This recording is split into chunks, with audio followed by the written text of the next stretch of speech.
utterly meaningless. Everything is meaningless. What do people gain from all their labors, at which they toil under the sun? What does a man get for all the toil and anxious striving, with which he labors under the sun? All his days his work is pain and grief. Even at night his mind does not rest. This too is meaningless. A man can do nothing better than to eat and drink, and find satisfaction in his work. This too, I see, is from the hand of God. The sun rises and the sun sets, and hurries back to where it rises. The wind blows to the south and turns to the north. Round and round it goes, ever returning on its course. All streams flow into the sea, yet the sea is never full. To the place the streams come from, there they return again. All things are wearisome, more than one can say. The eye never has enough of seeing, nor the ear its fill of hearing. What has been will be again. What has been done will be done again. There is nothing new under the sun.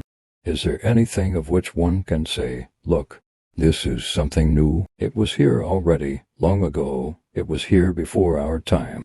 No one remembers the former generations, and even those yet to come will not be remembered, those who follow them. I applied my mind to study and to explore by wisdom all that is done under the heavens.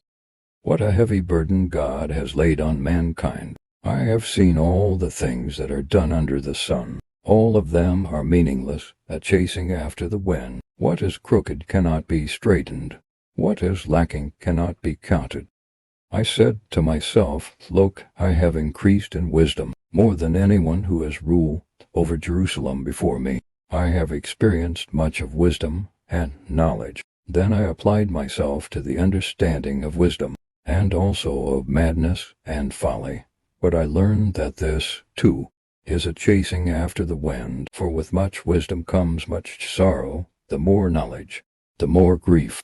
I thought in my heart, "Come now, I will test you with pleasure to find out what is good," but that also proved to be meaningless. Laughter, I said, is foolish, and what does pleasure accomplish?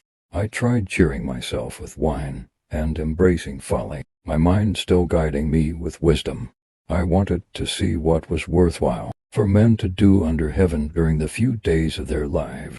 My heart took delight in all my work, and this was the reward for all my labor. Yet when I surveyed all that my hands had done and what I had toiled to achieve, everything was meaningless, a chasing after the wind.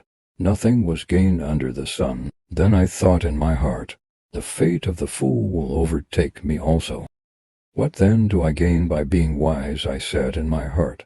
This, too, is meaningless, for the wise man, like the fool, will not be long remembered. In days to come both will be forgotten, like the fool. The wise man too must die. To the man who pleases him, God gives wisdom, knowledge, and happiness.